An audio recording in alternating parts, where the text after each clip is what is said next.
because we realize that startups are the key to innovation. We want to work with you. Welcome to the Startup Defense. Today I have Andy Yakulis.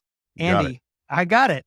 So, uh, Andy, this is just a fun aside for our audience. We already bonded over the mutual love of people butchering our names through our whole life. So, Andy, you're at Army Applications Lab. You're at Army Futures Command. Can you give us a background of who you are, what you do, and what you're passionate about before we jump in and I ask you a bunch of questions about AAL? Yeah, absolutely, Callie.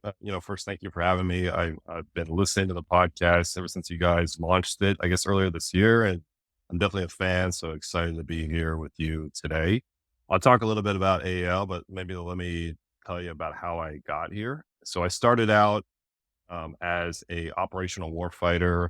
My background is very different than most in defense innovation and defense acquisitions in that like I have zero acquisitions training. All my background has been focused on deploying overseas into combat roles. I started out as a Kiowa warrior pilot, flying helicopters and leading teams into combat on reconnaissance missions in Iraq, and did that for about 7 years, and then assessed for the special operations community. So I flew more in the special operations community, but I had a chance to do a lot of things outside the cockpit as well. One of them being I served as sort of like our tech integrator for my special ops unit, and I had a chance to find technologies and leverage different contracting vehicles and contracting authorities to get technology into the hands of the warfighter. And I really, really enjoyed that process. I really enjoyed the concept of finding new technologies. And I went to Silicon Valley and attended Stanford Graduate School of Business and devoted my time to entrepreneurship, defense innovation, tech integration, and how to leverage venture capital to invest more in defense. That all led me to sort of mapping out the DoDX innovation ecosystem, which is not an easy task if you ever try to understand who fits where. But I found the Army Applications Lab, which is a subordinate command to Army Futures Command, and was able to get an assignment down here in Austin, Texas. So my current role is the director of corporate ventures for the Army Applications Lab. What that means is I lead our industry engagement for AAL. I do all of our industry outreach. I also lead the team that does all the business due diligence and the technical due diligence on the companies that we are looking to put contracts on. And we do that through the use of small business innovation research or SBIR grants. AAL is the subordinate command to Army Futures Command, which is actually also here in Austin, Texas. I find that a lot of the entrepreneurs that we end up working with, people I end up knowing, the ones that really get in there and move quickly, I find out that they were former operators because they have such a detailed knowledge of problems that need to be solved or ways that it would be solved more elegantly for their former life and then their future life as a technologist or a solution provider. They're able to just have more pointed solutions or a higher level of granularity. Do you feel like that background as an operations person versus an acquisition person serves you as well today as, finding this dual use innovation? I would say yes, mostly yes, with a little bit of no, and I'll explain what I mean there. I have a theory that some of the best entrepreneurs are actually former operators, former special operations officers, Yeah. because or NCOs, because they're very accustomed to ambiguity. They're very accustomed to unique challenges, and they're very accustomed to finding ways to find solutions in unique ways. That's kind of like bred into you in the special operations community. And it's very synonymous with how entrepreneurs need to run their companies in order to be successful. So I think in that context, it fits well in industry. For me in this role, I think it fits well because, again, in special operations community, you're always looking for unique ways to achieve that mission with the mission kind of first mentality. Because I have zero acquisition training and everything I know is just like learn, or I've leaned on a lot of acquisition professionals I'm fortunate enough to work with now.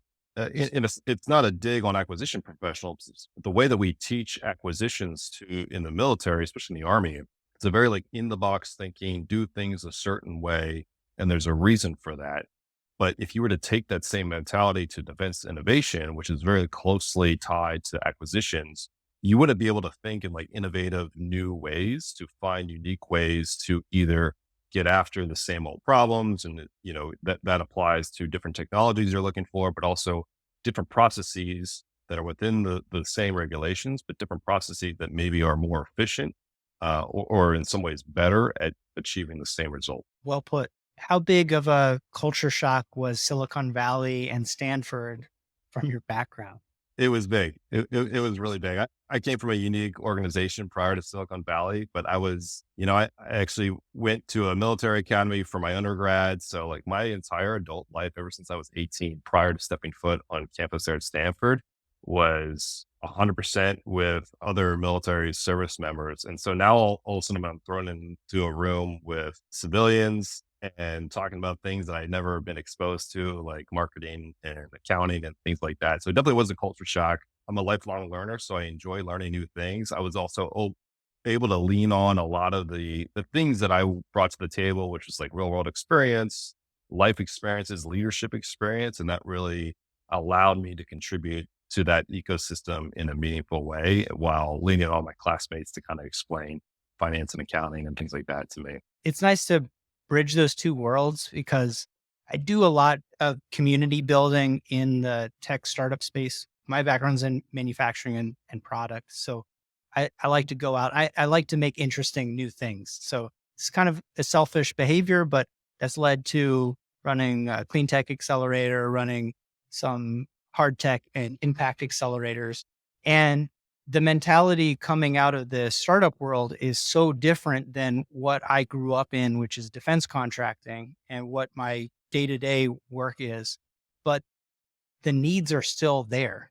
And so turning people on in the commercial world to say, you're beating your head up over competing with everyone else, competing against big companies for big, crazy salaries, and you're solving a problem that's probably smaller than you think. But if you just come over to my world and just check this out, like we have contracts that you can get for prototyping money. We have Right. different vehicles. We have innovation challenges, SBIRs. We have ways of bringing new tech in. We have new contracting.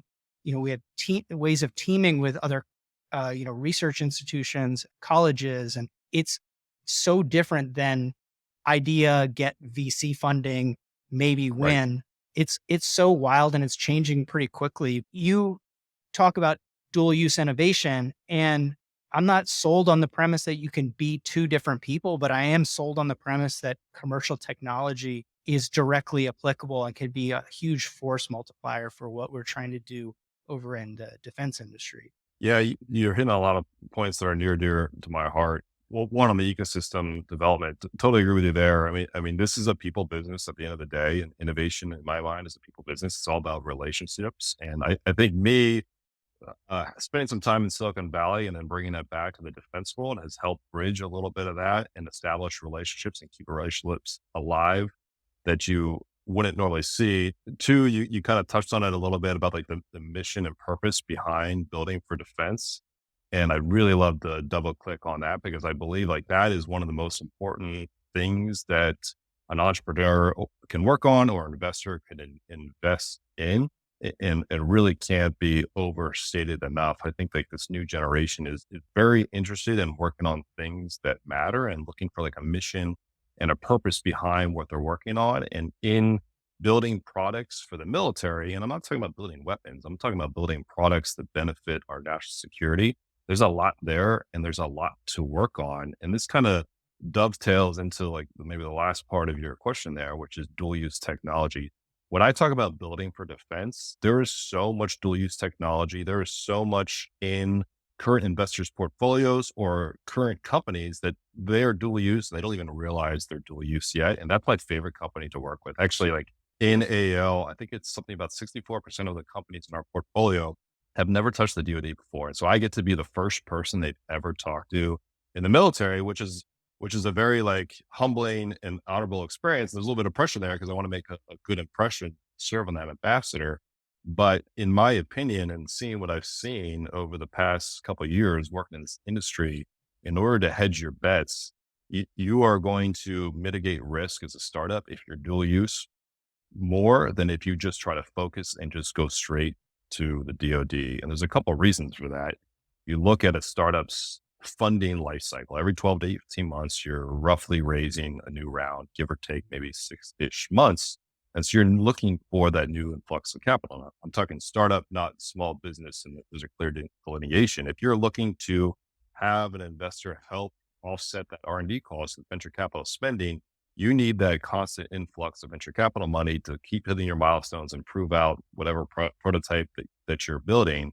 If you're trying to solely focus on the DoD and not take or not go down the commercial path and also augment your cash influx with revenue, now you're 100% focused on the DoD to write you your contracts on time and send the money to you on time, knowing what's going to happen with budgets getting delayed, possible continuing resolutions, the palm changing from year to year. You're really beholden to the government contracting process to ensure that you're keeping your company alive.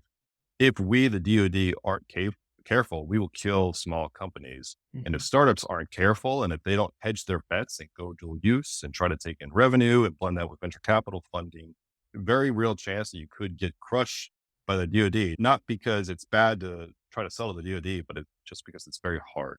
Traditionally, getting a full-fledged bar contract can, can take 2, 3 years for it to Yes, exist. So maybe longer. Yeah, yeah, yeah, so yeah, that definitely resonates with me. We had a strategic initiative at Kform where I said, let's take a certain section of what we do and let's go find commercial applications for it because we are sick of potentially getting things on hold. We want to grow.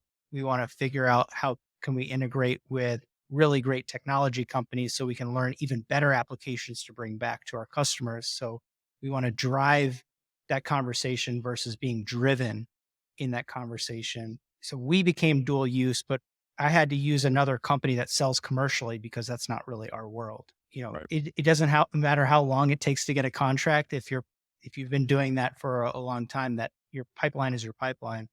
Yeah, working with clean tech companies, this has been the most direct parallel. I have yet to find a good clean tech company that's gone through our accelerator where there isn't a direct one-to-one application for a 5 or 10x value implementation of their technology in DoD. It's wild. I think the only other area that is so direct is in anybody that's working around on logistics. As I talk to them, they're like, Right. how do I talk to UPS? How do I talk to this? I'm like, you know who the biggest logistics company on earth is?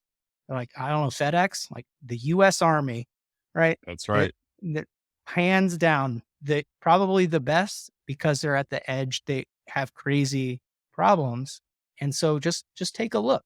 Take a look at what your software would solve or what your solution would solve over in this other space. And that's always been really interesting to me. And I'm glad that you're helping there. A big passion of mine, like we kind of said, is trying to convince startup founders that wouldn't normally do business with the DoD to do that. And like this concept of like go to the Army if you're doing something in logistics. Like the Army is actively looking for ways to reduce the strain on supply chain. And that's everything from different material solutions to munitions and predictive analytics. And there's a whole ecosystem around what the Army is looking for to help in this bin of what we call contested logistics. And again, you don't have to be building weapons to sell to the government. You can do a lot of other things. Personally, like I think this is just a super exciting time for defense innovation and dual use technology because there's so many startups that historically would never have done business with the DoD that are now interested. And there's so many venture capitalists that would never have invested in a company. That used to be like the lingo in part of the lingo in Silicon Valley. It's like, we would never invest in a company that touches defense, especially in a company that relies solely on defense contracts. And that language is starting to change a lot just in the last few years. And I just think it's a super exciting and interesting time. Ukraine has changed that a lot, the conflict between Ukraine and Russia, the markets and what's happening right now with the markets have changed that a lot. But we are at a very interesting time. And I kind of feel like a responsibility on the government side is we need to be a good partner because the interest is there from industry, that logistics company that you talked about, they're interested and we need to be a good partner to them. That doesn't mean give them, free contracts, that means be a good partner and be a good advocate to give them a chance to display their technology to take advantage of this energy that's happening in the ecosystem right now. Yeah, certainly with the success of Anduril, Shield AI, and previously Palantir, and that suite of defense-focused companies, think that the capital on the investment side, that conversation has begun to shift in a meaningful way. That means that the startup conversation will shift to where the money is. That's just the nature of the beast. Is if money is going to an area, it brews interest, and then there'll be more applications specific to that Right. area of interest. The big question, and I ask almost everybody that's on the show some flavor of this question, is if I'm a startup and I don't have this burden of experience of this is what I do, work with DoD entities and primes. If I think that you're right, how do I get involved? What's a good Yeah. way to crack into this opportunity? Yeah, great question, and I get this one a lot. The best way to do it, if you're a startup, if you want to get involved, is to go after a small business innovation research grant. There's a lot that's been written about SBIR, about what it's good for and what it's not good for. SBIR is not good for recurring revenue. It is not recurring revenue. Never treat it like that. Never think that it is. Think of it as a way to showcase your abilities to the government. Think of it as a way to get on the playing field and show what you can do, and think of it as a way as you're on the playing field for the coaches or the scouts that are watching you to now see that you're a player in the ecosystem. You'll also get a way to work on R&D projects that is in the form of non-dilutive grant money. If you're weighing SBIR versus should I raise another VC round, SBIR, I mean, we're not taking equity at all.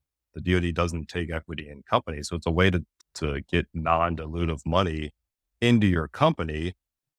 The thing you have to be careful of is with SBIR is you're going to go through a contracting process because at the end of the day, it's a contract with government. So you're going to have to build according to that contract.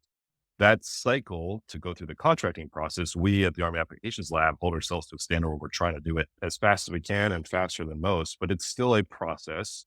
And you still could be on a multi-year contract and develop something out that may or may not be a part of your core business model.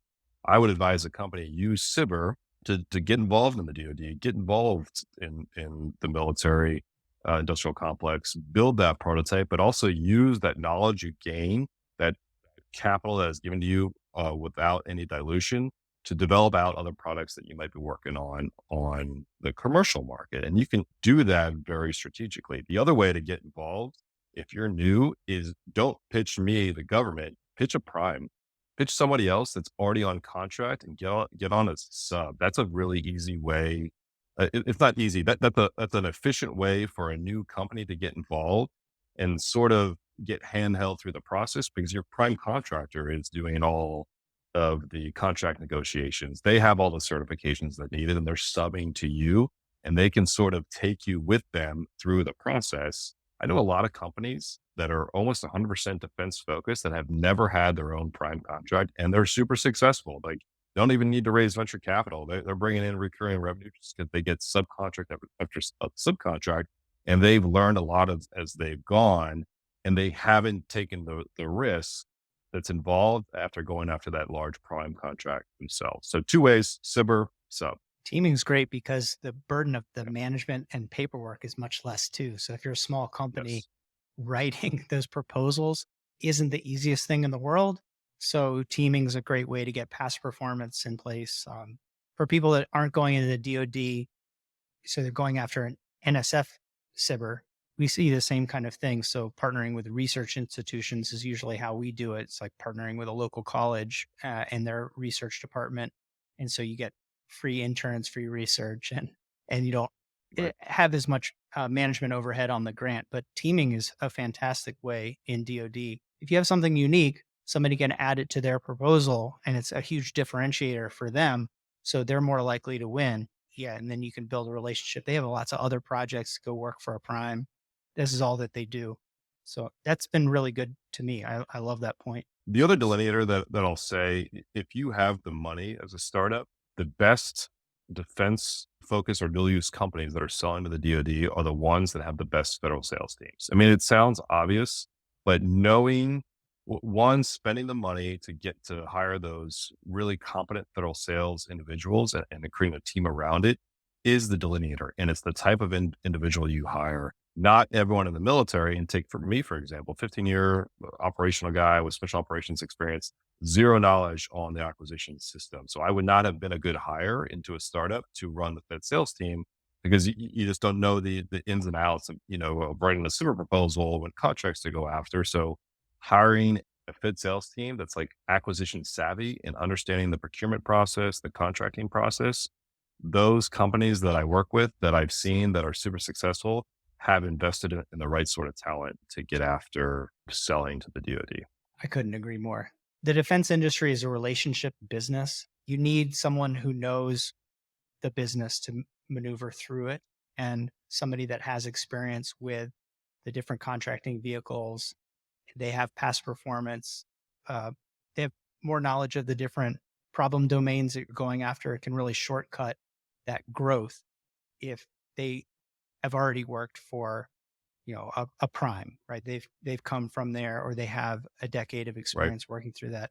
They know even simple things like figuring out which show to go to. It's very nebulous from the outside, but it's very obvious from the inside of where Right. where to go. How do you see the changes, and how do you see the OTA consortia and the whole idea of alternative contracting vehicles impacting startup innovation? Great question. I think OTA is such a great resource. And if you're a startup that don't understand the difference between other transaction authorities and FAR-based contracts, you definitely need to. And then you need to understand which entities should I go to that are very well equipped to get after OTAs. OTA is an authority that was granted in, I think, like the 1994 NDAA. So it's an authority that every contracting officer essentially has. They can do an OTA, but different innovation organizations specialize in OTAs. And really, this comes down to like the risk and the comfort level of the contracting officer on the military side to sort of write that OTA contract. The DIU, Defense Innovation Unit, is fantastic and probably like the leader in the Defense Innovation Organization of writing OTAs, both prototype OTAs and production OTAs. And there's a lot that goes into like the difference in the strategy on production or prototype OTAs. All that to say, like if you're a startup, this is a great resource for you because it's not a large bar-based contract.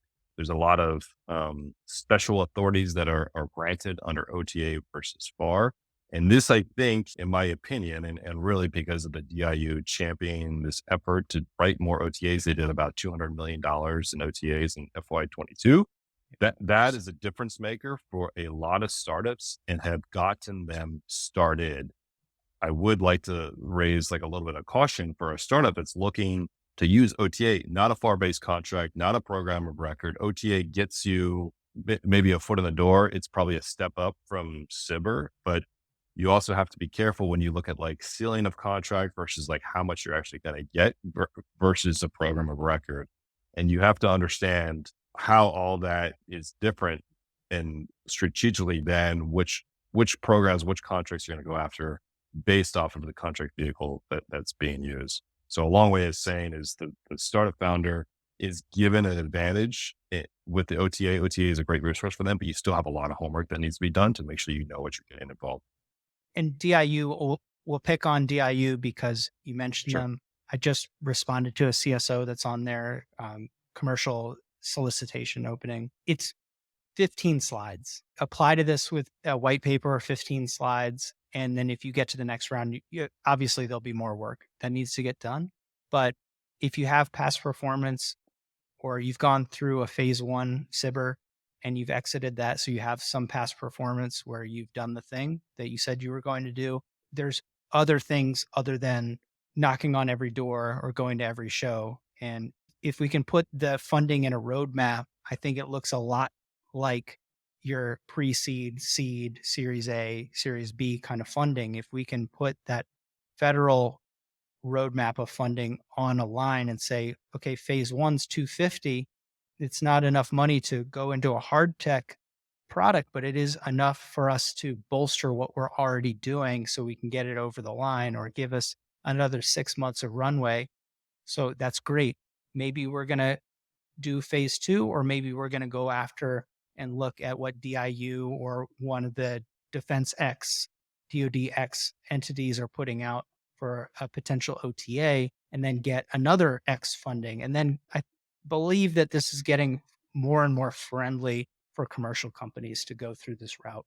I think we on the DoD side still need to do a better job of making it easier for companies like the DIU example you gave, 15 slides, that's all we need, and making it easier to display your technology. It's probably much more economical for a startup to display your technology on a deck or a white paper or applying to a SBIR than it is going to a show.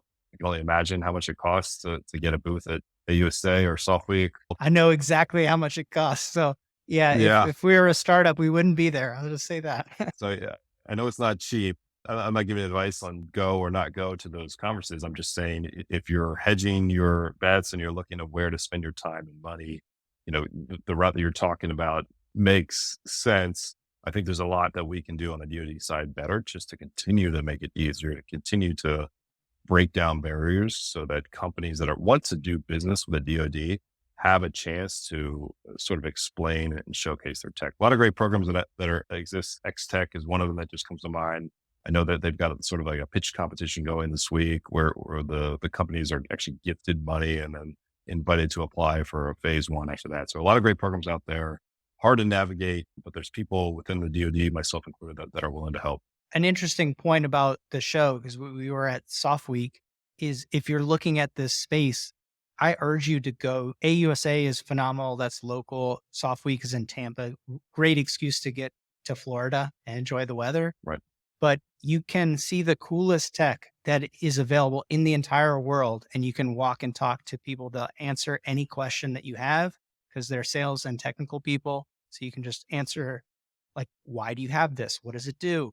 What's the purpose of this? Who uses this? And they'll just endlessly answer these questions. So the amount of granularity that you'll get on the solution side is really unparalleled in one place. But on the community side, SoftWorks, Naval X, every single organization from community to innovation, they have a booth there. And you can just talk to the program officer and say, what's going on at Naval X? How can I get involved with the Navy SBIR program? How can I get involved with what can I go visit this office that you have down the street? And so very quickly, you could probably do the business development that would take you 2 years to do. You could probably do in a couple of days, but also you get to see cool stuff. It's inspiring. Like I was only there for like 48 hours, but it's super inspiring seeing like all the cool latest emerging tech. I think what Soft Week does well, and this is part of the SOCOM community, special operations community, which is really its own service with its own acquisition authorities. They have like the PM row there. And so you can hit the different PMs that are relevant to your technology and get to talk to them. And for a startup, not just being able to showcase your technology to other business partners, but actually talking to procurers in SOCOM and warfighters all in the same ecosystem, all in the same building. I thought it was a good event, really good event. So I will say, from an investment of time and money standpoint, if you're looking at dual use, go to one of those major shows, walk the show, make some friends, and everybody's there for that same purpose. And this is a common misnomer about SBIR programs or other innovation related programs. The person that runs that program, their job is to find people like you and get them funded. Like Yep. that's they're not there to reject you. They're there to foster you and actually walk you through that process and get you funded. It's they're not a goalie, right? And so if you can start that personal relationship with them, there's a lot of things that can happen downstream, but really just the paperwork's not as scary when somebody's rooting for you and reviewing Right. it and telling you, okay, well, we actually have a template, right? You can just fill out the template for SBIR. This is why you're not eligible for direct to phase two. Like you think so, but hey, I really advocate doing this and then doing that. Like all the information is there. It's just a little obscure. Yeah, and I think this is like a really good point you're making about we're not the goalie, they're not the goalie. But like if you come up a level, like the DoD from SecDef down has very clearly articulated that we understand that startups are where innovation happens. Like the primes are great for what we need them for, which is like large systems, meet the requirement to the specification that we need the requirement built to. But we don't incentivize the primes to innovate, so they don't. So we need small businesses, startups to innovate, to develop new technologies for the DoD. We, the DoD, aren't trying to goalkeep and only service the primes. It's just because those large systems are so expensive, a lot of funding goes there. But in order to innovate and find that new technology that's going to integrate in those larger systems, or might be a smaller system that needs to go in the hands of a warfighter, we know that needs to happen with startups. And so as much as it maybe at times it seems like it's a super complex process and it's impossible to break in. While I know the DoD can be a challenging partner and hard to break into, like we want new innovative technology. We want new businesses to apply and get involved. If you've been paying attention really for the last 6 years, from 2015 when DIU was established on, these different organizations, these innovation organizations that the DoD has established, it's because we realize that startups are the key to innovation. And we want to work with you. That's from SecDef down. Like we are here to hear what you have to offer. That's a fantastic way of wrapping this conversation up. Andy, I really appreciate the time you taking to, share with me and share with the audience. Before we go, what's next for Andy? What do you see moving forward? Well, my passion will always be in national security and things that are trying to get technology, better technology to support our national security. I've had this amazing opportunity to work underneath Army Futures Command and for Army Applications Lab, and I've enjoyed it immensely. I was asked to serve as the Army Service Lead for the Office of Strategic Capital. So I'll be, if you understand military lingo, I'll be PCSing. I'll be permanently changing station to the DC area to work with the Office of Strategic Capital there in the Pentagon. So I'm super honored and humbled and excited for that new opportunity. Wow, it's phenomenal. Thank you so much for being on the show. Callye, thanks for having me. This has been the Startup Defense.